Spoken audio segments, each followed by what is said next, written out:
This story is set approximately 200 years ago. We see a girl named Ellen in the dark, telling someone to come to me.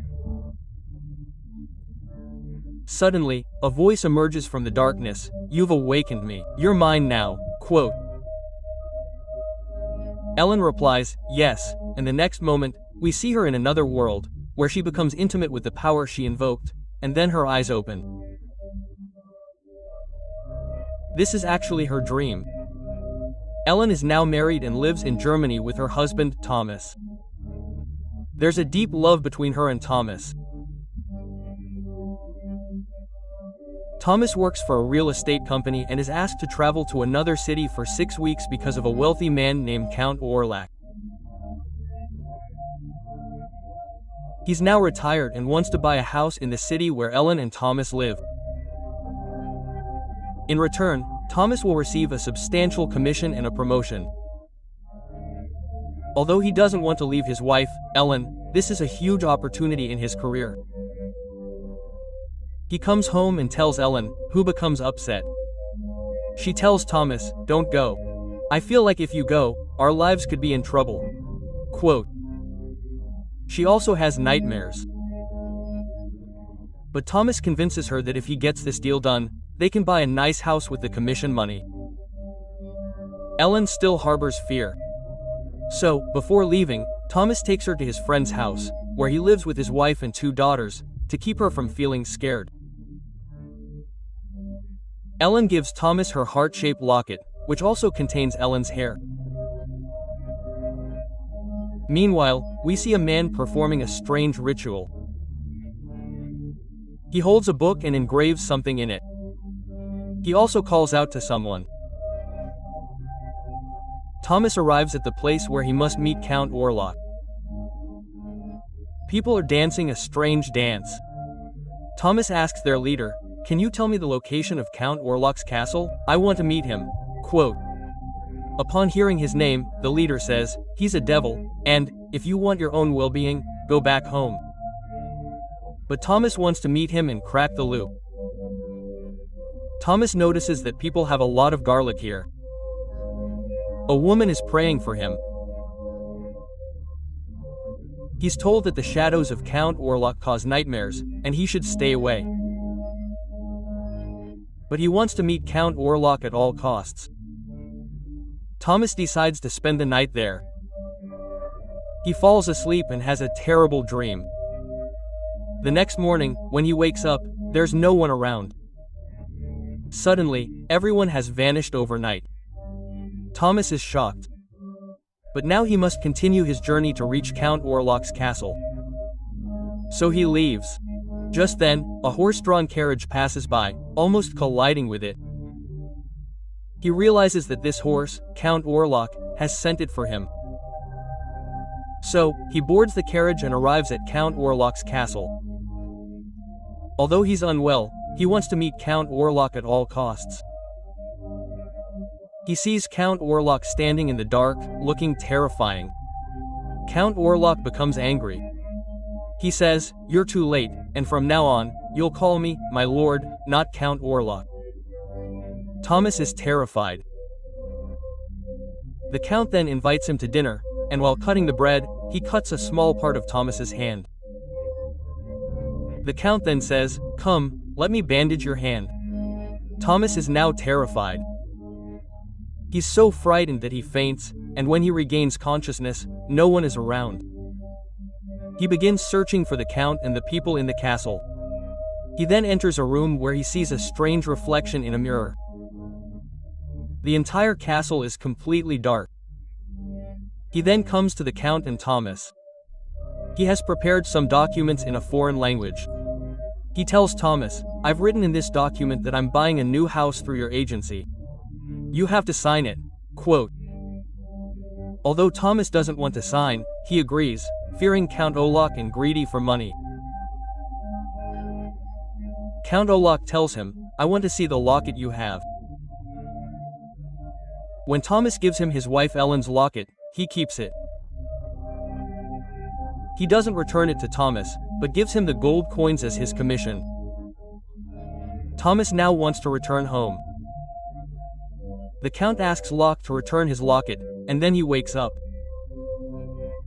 It was probably a dream. He sees teeth marks on his chest. He's terrified. He goes to the main gate, which is locked. He wants to escape. But then he sees a way to a basement. He goes inside where there's a coffin. When he opens it, he finds the dead bodies of the Count and Locke. It's clear they've been inside for years. There's a digging tool nearby, and he tries to attack Count Olaf's body with it. But then his eyes open, and Thomas flees, and the Count is now awake. He's holding Thomas's wife, Ellen's, locket. He recites some lines in Latin, and as he recites them, Ellen begins to feel something. It feels as if he's being possessed. The Count and Locke, in their Dracula forms, capture Thomas and begin to drink his blood. But somehow, Thomas manages to escape. He falls unconscious on the riverbank. Shortly after, the natives arrive and spot Thomas. They bring him to their tribe, where they perform exorcisms and apply ointment to his wounds. Thomas regains consciousness. A lady there tells Thomas that he's been possessed by the Count and Locke's shadows. He shouldn't leave this place. But Thomas wants to get to his wife, Ellen, as soon as possible, as he's realized that the Count and Locke have their eyes on her. So, he leaves the scene. Ellen is shown to be very ill. A doctor comes to check on her, the same doctor who was treating the man. We saw him performing a ritual with a book at the beginning of the story. This man's name is Knock, and he is Count and Locke's servant. He would do anything for Count and Locke, and now he realizes that Count and Locke are coming soon. We are shown Counterlocky's coffin, which is inside the ship. Rats begin to emerge from inside Count and Locke's coffin, causing a plague to spread throughout the ship, killing people. Counterlocke brings devastation wherever he goes. A man on the ship senses something inside the coffin and approaches it with an axe. But as soon as he opens the lid, Count and Locke, a vampire, destroys him. Meanwhile, a professor, summoned by the doctor, arrives at Ellen's house. He sees Ellen, who is tied up with ribbons. He unties Ellen and lovingly asks her a series of questions. Ellen says, "I sometimes feel like my soul has left my body and gone into another world. Even before marriage, I used to have many nightmares. I always felt alone. But after marrying Thomas, my whole world changed. But now, once again, I have terrible nightmares, even more terrifying than before." Quote, and then something starts happening to her. The professor sees this and pricks her body with a pin. But it has no effect on Ellen. And now they tell the professor that Ellen's soul is not in this world, but in another world. Someone has possessed her. She doesn't have a mental illness. In fact, the doctor had always suspected she had a mental illness. But even after the professor tells the truth, Thomas's friend here doesn't believe him. He and his wife believe that Ellen is depressed because Thomas is away. Once Thomas returns, she will be completely normal.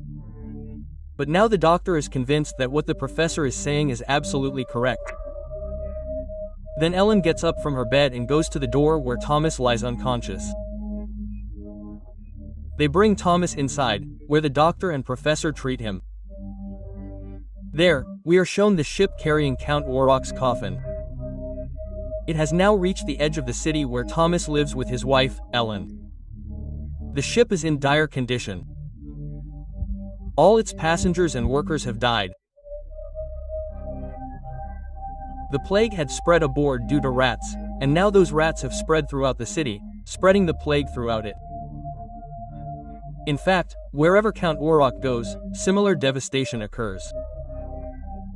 Count Orok's servant, named Knock, also realizes that Count Olaf has arrived in the city. He goes to him. Count Olaf tells him, "I have come here to take Ellen with me. But I can't force him to come with me. He must come with me willingly. That's why we have to do something to force him to come with me. People are dying all over the city. And now the doctor and the professor examine a dead body. They are shocked to see that there's not a single drop of blood inside the body. The officer realizes that this is the work of a demon and is sure that Nock knows something about it. But when they go to meet Nock, they discover that Nock has escaped from his cell the night before. Now he tells the doctor that they must find Nock at all costs. Only he can tell them the truth. But even then, Thomas's friend doesn't believe them. Meanwhile, we are shown Count Olaf, who casts his evil eye over the entire city, causing the deaths of people in many houses. Also, Ellen has a dream in which the Count and Olaf appear before her. He tells her, "Your husband Thomas has made a deal with me, selling you to me. Now you must come with me. Otherwise, in 3 days, all the people closest to you in your life will start dying." Quote.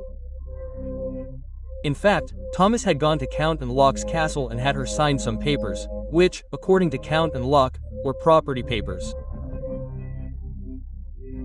The truth was that Thomas had sold Ellen to Count and Locke. The papers were in a different language, so Thomas couldn't read them. In the dream, Count and Locke tells Ellen, "You're not human, that's why you can't live among humans." But Ellen refuses to go with him. She says, "I can't go with you. I don't love you. I love my husband Thomas." Quote. Their conversation makes it seem as if they already know each other. And then Ellen wakes up and sees Thomas's friend's wife sleeping with him. She falls out of bed and is being attacked by rats.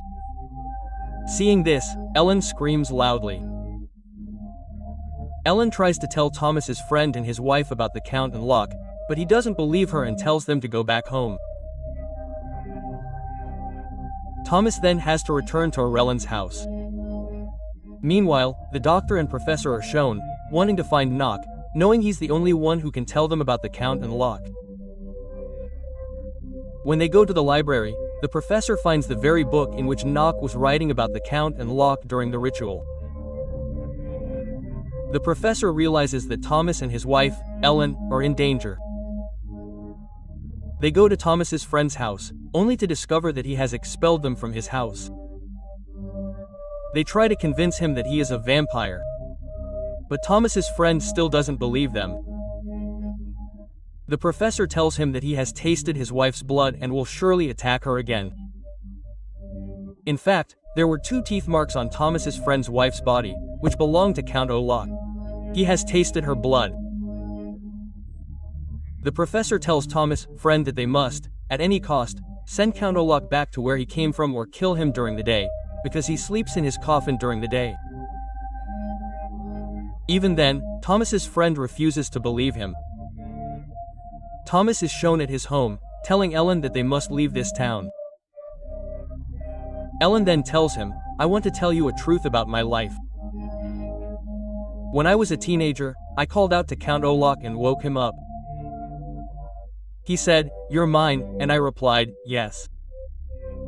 I made a kind of deal with Count Olaf, a deal he has come here to fulfill." Quote. In reality, Ellen was a psychic who, before marriage, used to connect with various entities and form physical relationships with them.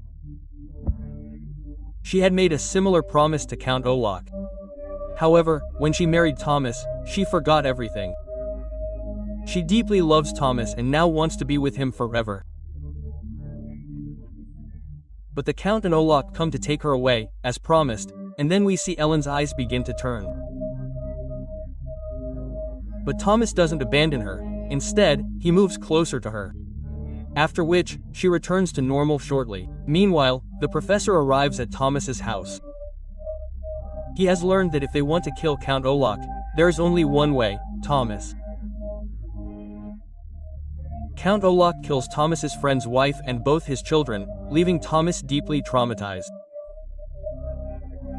Now, the professor, the doctor, and Thomas, together, want to find the Count's coffin so that Thomas can kill him by stabbing him in the heart. Before leaving, the professor tells Ellen that the evil within is also present outside. A person must eradicate the evil within themselves. You are the only one who can help us kill Count Olaf. You must act with courage and truth. Quote. After this, the three of them leave. Thomas learns that his friend has taken his own life, traumatized by the death of his family. The doctor, the professor, and Thomas arrive at the property where Thomas had gone to Count Olaf to negotiate. Count Olaf's coffin is there. But when they open it, they find not Count Olaf but his servant, Nock, whom the professor had been searching for. They realize that Count Ulrich is outside, having gone to Ellen. Ellen calls out to Count Olaf, who comes to her. Ellen says, "I will fulfill the promise I made to you." They grow closer. After which, he bites into Ellen's body and begins to drink her blood. This is a kind of unity sign that they have now become one. Several hours pass, and the sun begins to rise. When the sun's rays fall through the window on Count Olaf and Olaf, he is killed by the rays, as vampires cannot tolerate sunlight. He dies. But Ellen, too, has lost a lot of blood, which causes her to die. When Thomas returns home, he finds that Count Olaf has been killed. But Ellen also dies, which causes him great grief. The entire city, which had been plagued by Count Olaf, is now completely healed. Ellen sacrifices her life to kill Count Olaf because she knows it was her fault that Count Olaf had come here. He was the one who summoned her when she was young. He had awakened Count Olaf, causing deaths throughout the city.